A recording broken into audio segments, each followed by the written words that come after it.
दोस्तों क्या है ये प्रोग्राम्ड एंड अनप्रोग्राम्ड स्टेम सेल। जी हाँ गाइस, आप में से बहुत सारे लोग इस तरह की क्वेरी मेरे पास करते रहते हैं और मैं समझता हूँ कि अगर आप स्टेम सेल के साथ यानी नेचर फॉरएवर के प्रोडक्ट बायोसिलिक्स के साथ आप काम कर रहे हो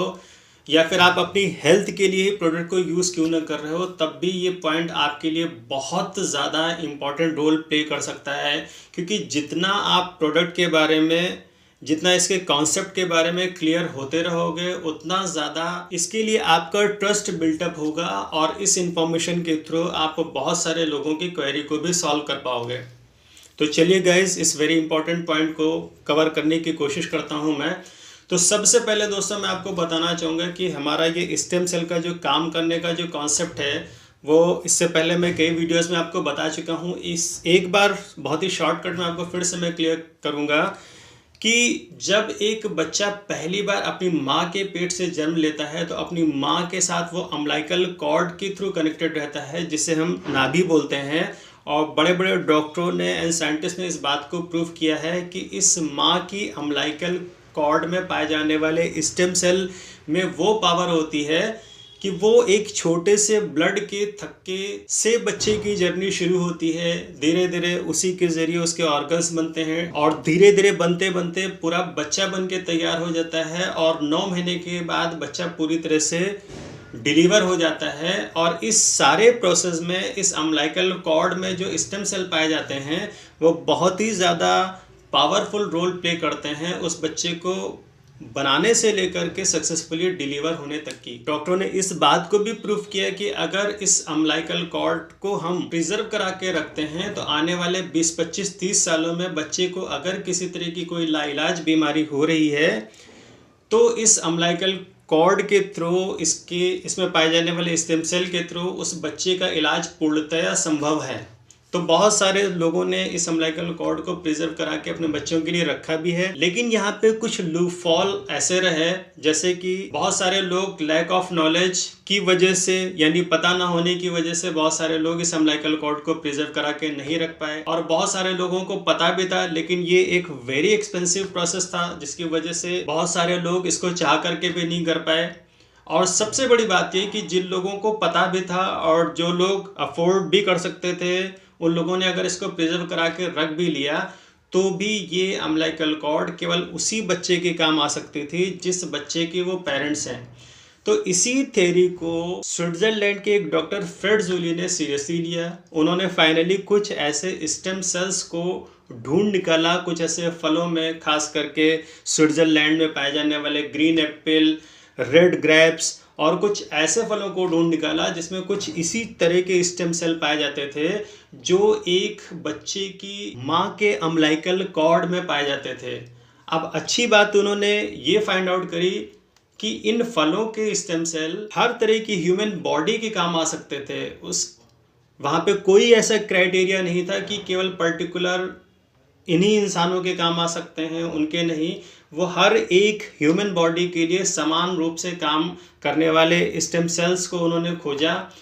अब बात आती है कि ये प्रोग्राम्ड और अनप्रोग्राम्ड स्टेम सेल, इसका क्या मीनिंग निकलता है। तो मैं आपको क्लियर करना चाहूँगा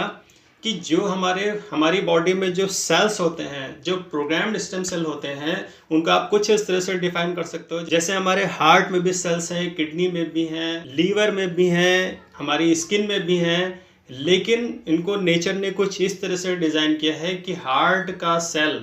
केवल हार्ट के लिए ही काम करता है, वो किडनी के लिए काम नहीं करेगा। ठीक इसी तरह से किडनी का सेल किडनी के लिए काम करेगा, लीवर के लिए काम नहीं करेगा।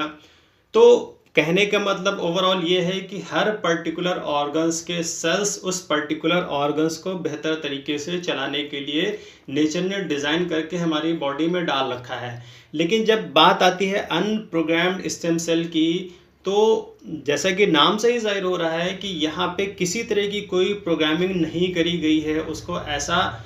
नहीं डिज़ाइन किया गया है कि वो केवल आपके हार्ट के लिए ही काम करेगा या फिर किडनी के लिए ही काम करेगा या फिर लीवर के लिए ही काम करेगा। ये स्टेम सेल आपकी बॉडी में जाने के बाद जैसे ही आपके ब्रेन से मिलते हैं तो ब्रेन को जितनी इनकी ज़रूरत होती है उतना वो पार्ट लेने के बाद ब्रेन ये डिसाइड करता है कि हमारी बॉडी के किस पर्टिकुलर ऑर्गन को इसकी सबसे ज़्यादा ज़रूरत है। फॉर एग्जाम्पल, अगर हमने स्टेम सेल को लिया, हमारा ब्रेन में जाने के बाद, हमारे ब्रेन से मिलने के बाद ब्रेन ने ये देखा कि हमारे हार्ट को इन स्टेम सेल्स की ज़रूरत है, तो वो तुरंत हार्ट तक की स्टेम सेल्स को पहुंचाएगा और वो हार्ट के साथ मिल करके हमारे हार्ट को बेहतर करने में अपना योगदान देने लगेगा। अगर वो देखेगा हमारी किडनी को इनकी ज़रूरत है तो किडनी को वो स्टेम सेल भेज देगा, हमारी किडनी फिर उस स्टेम सेल के साथ मिल करके किडनी बढ़िया से परफॉर्म करने लगेगी। यानी अनप्रोग्राम्ड स्टेम सेल आपकी बॉडी में जाने के बाद किसी भी ऑर्गन्स को चलाने के लिए इनको पहले से प्रोग्राम करके नहीं रखा गया है, बल्कि ये हर तरह के ऑर्गन्स को बेहतर तरीके से चलाने के लिए इन स्टेम सेल्स को हम यूज़ कर सकते हैं। शायद यही वजह है कि जैसे ही हम इन स्टेम सेल्स को लेना शुरू करते हैं, भले ही हमारा पर्पज़ अपने हार्ट को बेहतर करना हो, भले ही हमारा पर्पज़ अपनी किडनी को या फिर स्किन को या फिर किसी और टारगेट के साथ में हमने इसे लेना शुरू किया है, लेकिन जैसे ही आप इन अनप्रोग्राम्ड स्टेम सेल को लेना शुरू करते हो, आपकी पूरी होल बॉडी, सर के बालों से लेकर के पैर के नेल्स तक की पूरी बॉडी पे इसका इफेक्ट होने लगता है। मैंने ऐसे बहुत सारे लोगों का फीडबैक सुना है, देखा है। मेरे साथ अक्सर ये होता रहता है कि ले तो गए थे किसी दूसरे पर्पस के लिए, लेकिन ठीक उनकी दूसरी चीज़ें होने लगीं, रिजल्ट उनको कुछ और मिलने लगा। हालांकि ये फिर से एक डिस्क्लेमर है कि हम लोग यहाँ पे किसी भी बीमारी को, परेशानी को ठीक होने की बात बोल करके नहीं देते हैं, लेकिन फिर भी ज़्यादातर लेने वालों का फीडबैक यही है कि जैसे ही उन्होंने इन स्टेम सेल्स को या फिर बायोसिलिस के प्रोडक्ट को लेना शुरू किया, पहले के कंपेयर में वो बहुत ज़्यादा अच्छे होते चले गए। कई केसेस में तो इतना ज़बरदस्त रिजल्ट है लोगों का कि उनके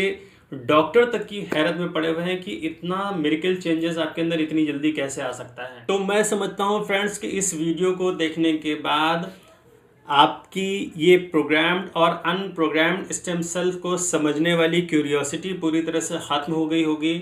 अगर इसके बाद भी आपके मन में कोई डाउट है, कोई क्वेरी है, और अगर अभी तक आपने इसको यूज़ करना शुरू नहीं किया है, आपकी कोई आईडी क्रिएट नहीं हुई है, आप फ्रेशर हो, तब फिर आप स्क्रीन पर दिए हुए हमारे कॉन्टैक्ट नंबरों को कॉल करके या फिर व्हाट्सएप कर सकते हो। हाँ, अगर आपकी पहले से आईडी जनरेट हो चुकी है तो केवल आपको अपने अपलाइन से बात करनी है या फिर हमारे जूम सेशन में आपको आना है। तो आज की वीडियो में बस इतना ही। अगर ये वीडियो आपको पसंद आया हो तो इसे लाइक शेयर करना ना भूलें। चैनल में नए हैं तो सब्सक्राइब जरूर कर लें। मैं आपसे मिलूंगा अपने नेक्स्ट वीडियो में। तब तक के लिए मैं फाइनली आपको यही एडवाइस देना चाहूँगा कि यूज़ बायोसिलिस एंड मेक वाओ रिजल्ट।